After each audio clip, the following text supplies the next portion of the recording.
Morning face, c'est-à-dire tête du matin. Et bonjour à vous. J'ai fait mon petit brushing, je suis prête. Oh my god, qu'importe. Bon, j'espère que dormiste bien, c'est-à-dire j'espère que t'as bien dormi. Aujourd'hui, grand trésor, j'aimerais aborder le thème du trauma, pour démystifier un peu tout ça, puis pour comprendre tout ce qui se passe quand même, parce que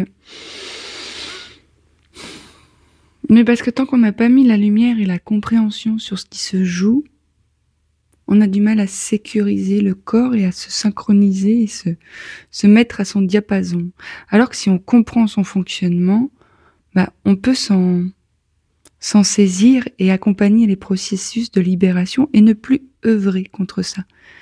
Donc voilà, puisse cette vidéo, vous permettre à la prochaine contraction de laisser passer ce qui remonte, puisque si ça remonte, c'est que c'est une opportunité pour que ça puisse quitter votre structure énergétique. J'entends par structure énergétique corps physique, corps éthérique et tutti quantique. Le trauma, c'est pas l'événement en lui-même qui a eu lieu à des moments particuliers de ta vie. Les traumas, c'est les réponses adaptatives au choc émotionnel. Qu'est-ce qu'un choc émotionnel ?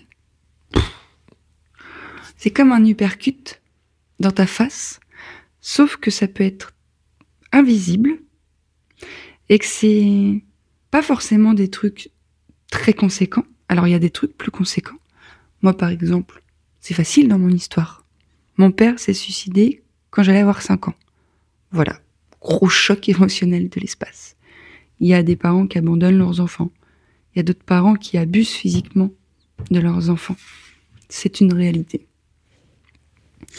Et puis il y a tous ces petits chocs où les parents sont présents physiquement, mais complètement absents dans l'accompagnement aimant de l'enfant. C'est-à-dire qu'un adulte, un parent, c'est quelqu'un qui élève l'enfant. C'est quelqu'un qui lui permet de croître, tel un tuteur dans un champ de tomates, qui va permettre à la tomate de prendre de la hauteur, de grandir, de se sécuriser, puis de s'offrir au monde. Et si le tuteur est complètement foireux, c'est-à-dire que plutôt que d'être sur un plan, horizon, vertical, il est plutôt comme ça, mais toi, tu vas croître, bien évidemment, autour de lui, mais il se peut que, plutôt que d'être de façon optimisée, aérienne, sécure comme ça, tu vas peut-être être comme ça. Et ça, crois-moi, je suis pas très souple, mais c'est pas très agréable. Et donc, en fait, parce que je peux entendre souvent en séance, mais non, mais moi, je comprends pas. J'ai eu des parents qui m'ont aimé, on partait en vacances, ils ont toujours été là. Ben oui, c'est ok. Mais les traumas, c'est des trucs tellement subtils que parfois, à un moment, t'as 2 mois, t'as 3 mois, t'as 1 an et demi. Papa, maman ne va pas être en capacité de te prendre dans les bras au moment où tu pleures pour te sécuriser parce qu'ils viennent de passer une journée de merde. Et du coup, ils ne sont pas en capacité de répondre à ton besoin et ils vont même te faire comprendre que c'est pas le moment de pleurer, Jean-Michel. Et donc toi, dans la pure expression de ton être, au contact même de qui tu es, tu vas goûter à l'insécurité. Parce qu'il y a personne qui va pouvoir valider ce que tu expérimentes et t'aimer dans ce que tu expérimentes et te sécuriser. J'entends par te sécuriser, t'autoriser à être, tout simplement. Pas besoin de dire « It's gonna be alright, t'es incroyable, t'es la 8e merveille du monde ». Non, les mots, en fait, n'importe peu. Parce que tu peux dire « T'es incroyable, t'es la plus grande merveille du monde », mais si tu le dis avec une énergie de merde, le gamin, en fait, les mots balèquent. C'est la sensation énergétique et ce qu'il ressent dans le subtil qui va plutôt jouer. Moi, si je te dis « Ouais, je t'aime, t'es trop formidable, ouais, et puis quand tu fais ça, c'est trop bien, ouais », tu vas pas imprimer quelque chose de très sécure parce que les vibrations que je t'envoie, elles sont quand même teintées d'une intensité électromagnétique assez conséquente, peut-être trop pour ton système nerveux, ce qui va générer pour ton système nerveux une insécurité en mode what, attends, c'est quoi ce voltage? Parce qu'il faut que tu saches que ton système nerveux, il a une capacité de transformation des ondes électromagnétiques, des vibrations, des émotions, des mots. Il a une capacité limitée. C'est-à-dire que je ne sais pas, moi, on va dire qu'il va pouvoir prendre en capacité et transformer et composer avec 5000 volts. C'est un exemple pour mettre tout le monde au diapason. Ok? Et il y a des événements dans la vie qui vont peut-être être plutôt relatifs à 20 000 volts. Et toi, avec ton système nerveux, tu ne peux pas prendre les 20 000 volts en compte. Mais non, c'est comme si... un exemple pour qu'on soit tous au fait.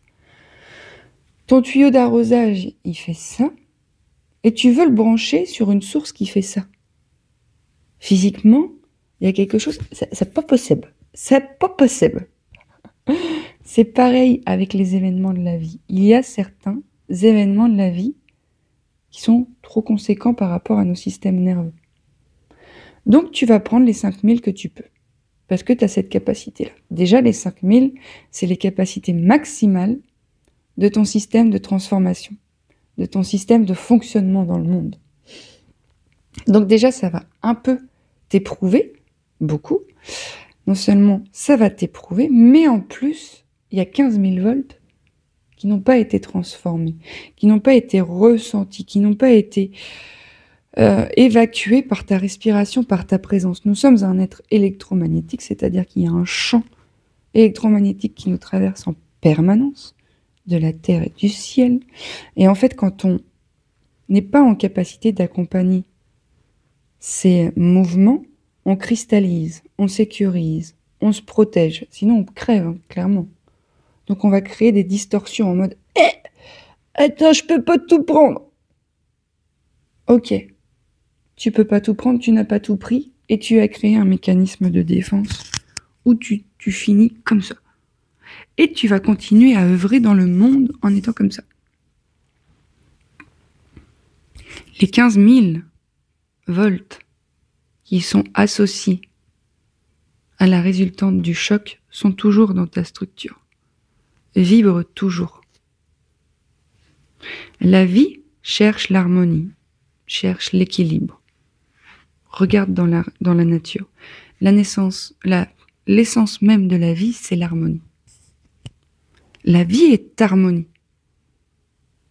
Ce que nous faisons avec la vie crée de la disharmonie. C'est même pas le fait d'avoir 15 000 volts dans ta structure énergétique qui est disharmonieux. Ça fait partie de l'harmonie du vivant, ça.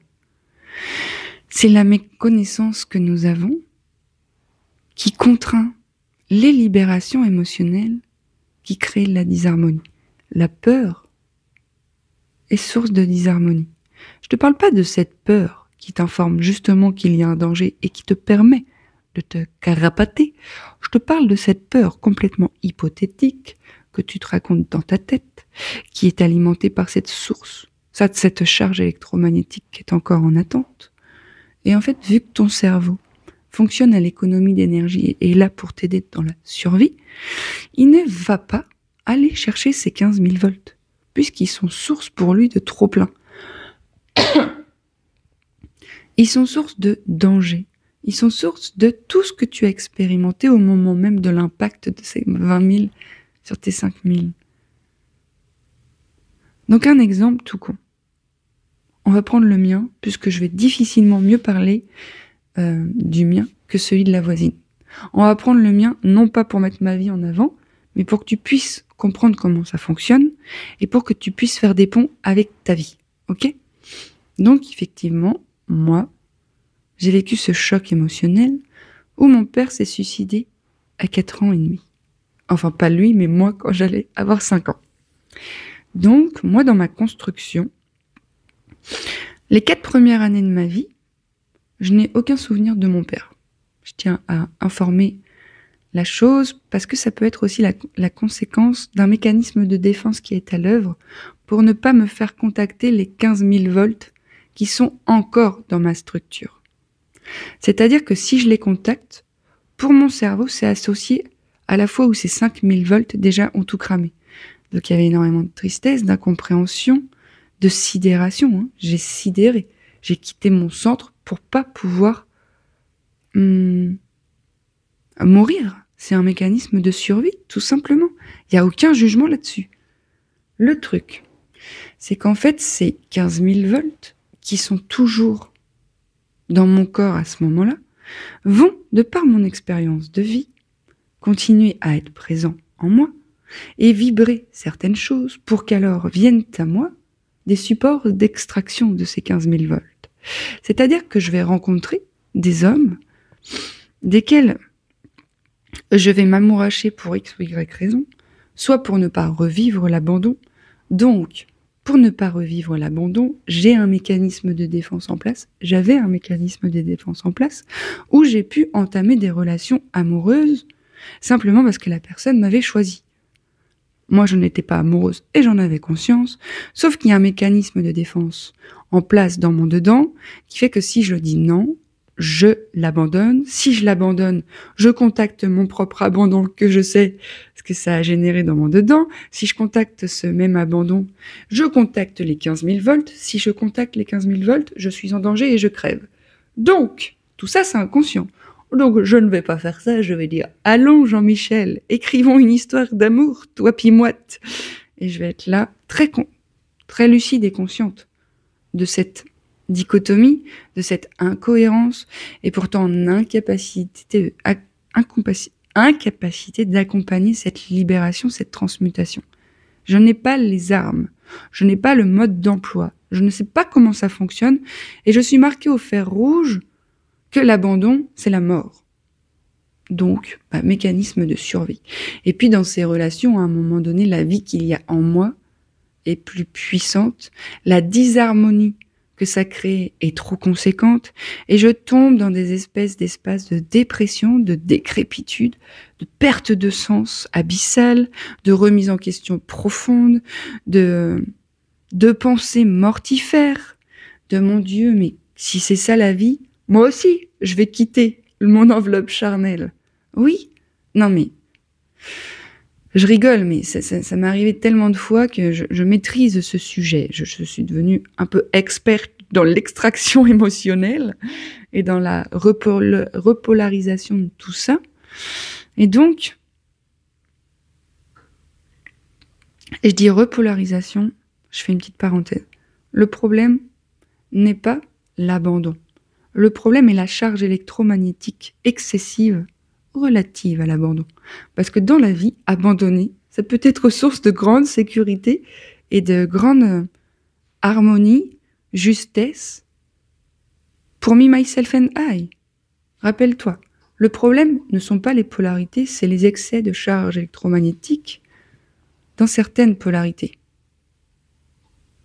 Donc suite à ça, moi, il y a des charges électromagnétiques en excès dans le lien à l'homme, dans le lien d'amour, dans la sécurité. Tout ça, c'est teinté de mon choc premier. Ça aurait été avec une femme, ce choc-là, ça n'aurait pas régi ma façon d'être au monde de la même façon. Ok ? Donc, bien évidemment qu'à un moment dans ce genre de relation où je m'engage plutôt par peur de mourir que par envie de vivre, eh bien, à un moment donné, je finis par ne plus être au contact de la vie.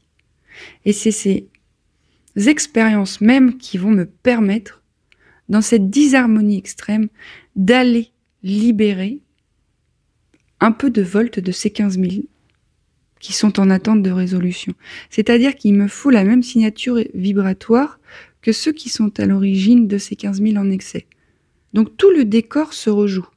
Un homme, une relation, un lien plus intime, même si ça se joue différemment, parce que mon père et mes compagnons ne sont pas les mêmes choses. Pour autant, moi, j'ai beaucoup cherché inconsciemment mon père dans ce lien amoureux. La validation, le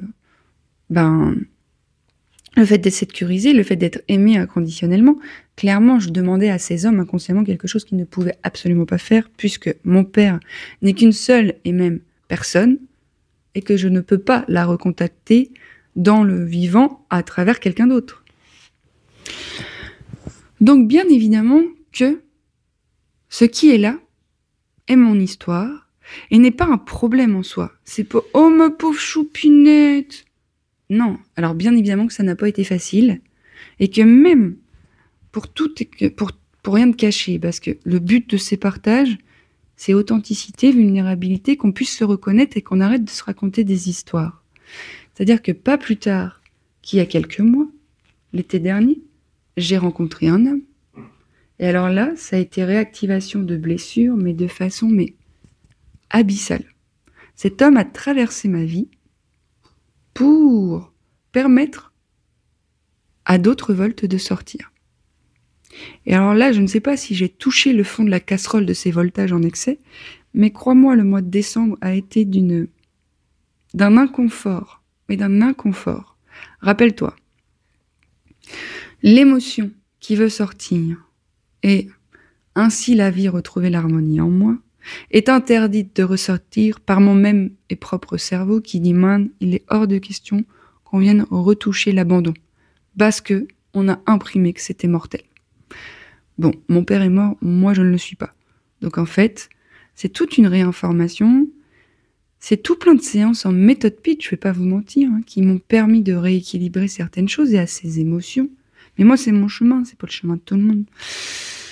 Et au mois de décembre, j'ai fait des crises d'angoisse. Mais genre, j'étais paralysée dans mon lit. Mais genre, moi qui n'avais pas connu l'angoisse depuis 2000 ans, j'étais sujet à ce genre de phénomène de « je suis paralysée dans mon lit ». Je suis en crise, je pleure, j'ai du mal à respirer, je n'arrive pas à bouger. Et je pense à cet homme, et en fait, très vite, c'est tout le temps l'énergie de mon père qui vient. C'est-à-dire que je me dis, mais s'il faut, je vais jamais le revoir, cet homme. Il est sur un autre continent. Au mois de décembre, on ne s'est pas encore séparés. Aussi peut-être qu'on s'est séparés. On ne sait pas trop quoi faire de notre relation parce que tous les deux, on est activés dans des blessures très profondes. Donc même si on a la connaissance et la conscience de tout ça, émotionnellement, il y a quelque chose qui vient chanter notre grille de lecture. Donc on est un peu malmené. Et en fait, quand je suis dans ma chambre, je me dis, je sais même pas si je vais revoir cet homme. Et en fait, waouh. En soi, pour moi, c'était ok de ne pas revoir cet homme en particulier, sauf que il est venu se présenter avec cette phrase, le visage de mon père et cette réalité que je ne vais pouvoir jamais le revoir. Je ne vais pouvoir jamais le revoir, je ne vais pas pouvoir le revoir. Et alors là, il y a une charge électromagnétique qui est montée. Comment ça s'est passé? J'étais tranquille en train de faire mon yoga, je pense à ça, et là, je me retrouve paralysée. Et là, je suis là, non. Et là, je pars nettoyer mes chiottes. Oui, je fuite. Je ne peux pas faire face. En tout cas, c'est ce que je crois. Et c'est ce que j'expérimente et c'est ce que j'observe, que je suis en difficulté seule à faire face à ce raz-de-marée. Et c'est là que l'autre, dans ce cadre sécure qui est la thérapie, l'accompagnement, l'amour de l'être humain, peut venir t'accueillir là où toi-même tu n'es pas en capacité de le faire. C'est-à-dire que j'ai sollicité une amie pour qu'elle m'accompagne en breathwork, séance de respiration modifiée pour permettre au corps de faire circuler. Et là, à partir du moment où j'ai pris rendez-vous avec cette personne, j'avais cette partie de moi qui était encore enfermée dans les 15 000 volts, qui disait « Man, je veux pas y aller. Je veux pas. » Et moi, il y a une partie plus grande, plus sage qui dit « Je suis là. Regarde, on peut pas continuer comme ça là. Moi, je sais pas comment faire. » Et du coup, on va s'offrir cet espace pour faire circuler. Moi, je sais pas comment faire, c'est-à-dire qu'avec ma tête, je ne peux pas faire. Moi, je sais comment faire. J'ai des outils, notamment le breathwork. J'en ai d'autres en méthode PIT quand les charges émotionnelles sont moins conséquentes pour venir faire circuler. Donc là, c'était trop conséquent pour moi. Je sais comment faire, je vais demander de l'aide. Et je vous jure, le jour où je me suis déplacée pour aller à cette séance, le matin, j'avais les genoux qui tremblaient quand j'étais assise à table. J'étais là, what? Visiblement, il y a beaucoup de stress en moi. Pour autant, j'ai une partie de moi qui était très calme, très consciente que ça allait être une libération nécessaire.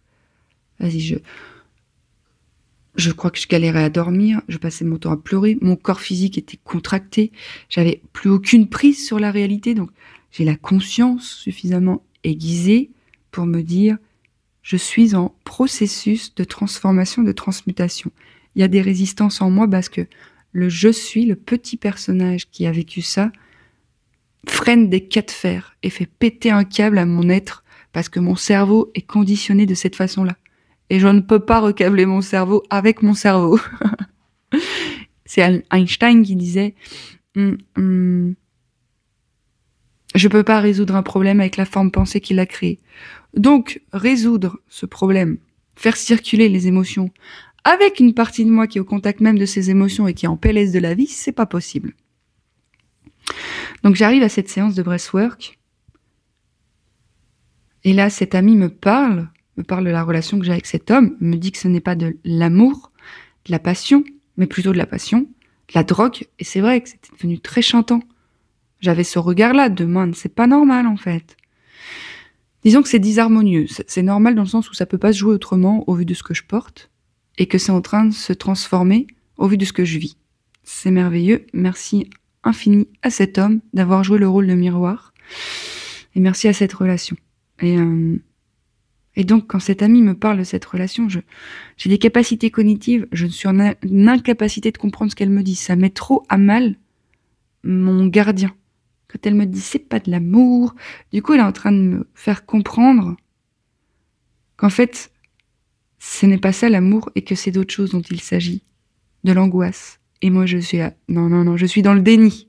C'est-à-dire que j'aime cette personne et je lui fais suffisamment confiance, donc j'accueille mon déni, je suis là. Je ne sais même plus. Et là on commence cette séance. Et je savais qu'il me fallait un cadre sécure et une main de fer dans un gant de velours parce que mon mécanisme de protection est très puissant. Il est proportionnel à la charge que je me suis prise. Donc c'est pas juste une petite écharde. Donc j'ai un gardien, laisse tomber la neige, c'est musclore. Et au cœur même de cette séance, je vais extraire de mon corps physique un espèce de glu, Et puis, à un moment, je n'arrive plus à respirer. Et je suis là, je vais pas y arriver. Elle dit, vas-y, continue de respirer. Remplis d'air. Et je suis là, putain, faut que ça sorte. Et je crie et je pleure. Et à un moment, dites-moi, c'était tellement éprouvant, les grands trésors, je vous jure. Et à un moment, je sens que dans ma cage thoracique, il y a une espèce de plaque énergétique qui pète. Oui, plaque énergétique, parce que bien évidemment que physiquement, c'est pas palpable, mais l'énergie est très substantielle pour ceux qui ont les ressentis un petit peu alerte. Mais tout le monde est en capacité de ressentir, c'est que tout le monde a mis des gardiens pour ne pas ressentir. Mais nous sommes des êtres énergétiques qui avons des capacités de ressenti incroyables. Et donc, je sens cette plaque dans ma cage thoracique qui explose. Et alors là, il y a tout dans mon corps qui se détend. Je continue à respirer, mais il y a quelque chose qui vient de quitter ma structure. J'ai libéré des voltages, laisse tomber la neige, je me mets en position fétale et je continue à respirer tranquillement. Il y a de la musique qui nous accompagne dans ces processus. Et alors là, je vais rouvrir les yeux et je vais être dans un espace d'unité, de neutralité, que je ne connais pas trop, puisque cette intensité me drivait jusqu'à décembre encore. Donc toute ma vie aura été teintée de cette intensité, de cette insécurité. N'en demeure pas moins que je peux être très posée, très calme et très sécure dans des aspects de ma vie, mais dans les sous-bassements, il y avait cette vibration. Et en fait, je sors de cette expérience et l'environnement n'a pas changé, mais le regard que je pose sur cet environnement est complètement différent. Et tout fait sens. C'est-à-dire que je reconnais que c'était pas de l'amour avec cet homme, mais je le reconnais avec beaucoup d'amour. Je le reconnais dans une neutralité relative à cet amour qui accueille de façon inconditionnelle ce qui se passe. Et je suis en paix. Et c'est pas source de m'en parle pas. Non, c'est Ah oui, effectivement, 2 inconscients se sont percutés et rencontrés pour s'offrir à se libérer. Et là, c'est la magnificence du divin qui est à l'œuvre. La magnificence de nos êtres supérieurs, dont nous ne nous saisissons que très peu, qui inconsciemment, indirectement, nous dirigent dans nos vies pour nous permettre de se rencontrer. Et alors, cette séance, les grands trésors, elle a mis un point d'honneur aux crises d'angoisse. Je n'ai plus fait de crise d'angoisse à partir de cette séance. J'ai des voltages qui se sont libérés et qui ont permis à ma cartographie intérieure de se dévoiler dans son originalité, c'est-à-dire avant ce choc. Et il y a des connexions neuronales qui se sont recréées et un calme qui a pu se goûter. Et en fait, tout ça, au cœur même de tous ces processus, il y a l'harmonie là-dedans. Il y a l'harmonie. L'harmonie du vivant qui veut retrouver l'équilibre. Et les processus d'extraction sont des processus très harmonieux, très beaux. Bien évidemment que ça peut faire peur, bien évidemment que pour beaucoup, c'est « je sais pas si je vais pouvoir ». En fait, dans ta nature originelle, tu peux accueillir ce que tu ressens. Dans les gardiens et les conceptions, pour ton cerveau, c'est impossible. Mais crois-moi, si je l'ai fait, tu peux le faire. Crois-moi, avec toutes les personnes que j'ai accompagnées, et on est allé extraire les voltages. Et bien évidemment, il y a de l'inconfort. L'intensité de ces voltages génère de l'inconfort pour le corps. Comme ce tuyau qui se prend un jet comme ça, c'est inconfortable. Mais oui, mais ça peut ne pas être douloureux. Hein. La douleur apparaît quand tu résistes à ces émergences, à ces libérations, quand tu t'accroches à tes protections. Mais c'est vraiment un mécanisme de survie, mais c'est pour ça qu'à travers la réinformation que je te fais aujourd'hui, j'espère que tu vas pouvoir observer que il y a des moments dans ta vie où tu te vois faire des choses et tu te dis c'est plus fort que moi. Oui. Putain, mais j'ai dit oui alors que je voulais dire non. C'est plus fort que moi. C'est plus fort que toi, c'est ton inconscient. C'est ton cerveau. Bref, c'est des mécanismes de défense. Une fois que tu t'es saisi de ça, offre-toi, s'il te plaît, des espaces de transformation où tu peux venir libérer ça dans un cadre sécure, aimant et bienveillant, où les extractions émotionnelles sont au cœur même de ce qui est. Oui, je t'en parle parce que je le fais vivre. Oui, je t'en parle parce que je suis spécialiste de l'extraction émotionnelle, une chirurgienne de la conscience. Je vois, je ressens, ce n'est pas de la magie. J'accompagne, et en sécurité et en contact de ma vibration qui aime ce qui est, la personne reçoit cette vibes d'amour et peut s'aimer elle aussi. Et se libérer. Ben oui. N'ayons pas peur des mots. Nous avons besoin les uns des autres. Oh oui, quand tu vas chez le coiffeur. Tu te dis pas, je pourrais me faire ma couleur toute seule. C'est même pas quelque chose qui t'est venu en tête. Alors pourquoi, pour libérer les émotions et les difficultés qui sont nôtres, on ne s'offre pas des espaces prévus pour... parce que je vais te le dire pourquoi. Nous sommes à l'ère de la méfiance, où en plus nos gardiens, pour conserver leur identité, se disent « mais non, mais pas du tout, j'ai pas besoin d'aide ». Ok, si t'as pas besoin d'aide, tant mieux, mais si t'écoutes cette vidéo jusque-là encore, il se peut que ça t'ait beaucoup parlé ce que je t'ai raconté, et que tu puisses faire des ponts avec ta vie et observer qu'en fait, toi aussi, dans des espaces, tu te vois agir d'une façon où t'as pas l'impression d'avoir la main dessus. La main, ça se reprend. Regarde, la main, elle a toujours été là. Mais au lieu de faire ça, la main, elle peut apprendre à faire ça. Et on peut apprendre ensemble. Oui, bien évidemment qu'on peut. Je veux dire par là, je te parlais de mon trauma à moi, de ma façon d'avoir composé avec mes connexions neuronales pour répondre à ces 15 000 volts. Il y a plein de façons, d'autres, de vivre les traumas. Et je te dis, c'est pas parce que tes parents étaient présents que tu n'as pas ressenti et mis en place des stratagèmes de survie. Si tu as des parents présents mais qui ne te prennent absolument pas en considération, c'est pareil, l'affirmation du soi a été carencée, tu as mis en place des mécanismes de « moi tout va toujours bien, j'ai jamais de soucis ». Ben non, puisque tu n'as pas eu la place d'être toi. Donc tout va bien, je suis forte, je suis fort, je ne tombe jamais, je suis toujours en joie, moi je n'ai pas de problème. Bon tout va bien. Alors, si tu n'as jamais de problème, tout va bien. Si tu es tout le temps en joie, warning, il y a un petit indicatif là-dedans. Un excès de joie cache, dans les polarités toujours, un problème avec le rapport à la tristesse. Un excès atteste d'un déséquilibre. Un excès de confiance atteste d'un déséquilibre. Un excès de joie aussi. Alors pour autant, on va dire, bah Céline, n'importe quoi, moi je suis trop confiante, j'ai trop la joie. Ok, alors concrètement, dans la matière, tu vas me dire où est-ce qu'elle est ta confiance pour matérialiser tes aspirations, parce que je vois nulle part le fait que tu fasses ce que tu as envie de faire. Oh, mais moi tout va bien, il n'y a pas de souci. Non mais, j'en ris. Et c'est avec beaucoup de compassion que je partage ça, parce que c'est ce que j'observe chez énormément de personnes. Et c'est ok. N'en demeure pas moins que j'ai juste envie de réinformer pour qu'on puisse, pourquoi pas, percevoir les choses autrement et se dire peut-être que c'est pas si ok que ça finalement. Peut-être que si je m'écoute et je sonde un peu les profondeurs de mon être et ce que je veux expérimenter et que j'observe ma réalité, peut-être je peux observer qu'il y a une disharmonie, une incohérence, que c'est pas congruent.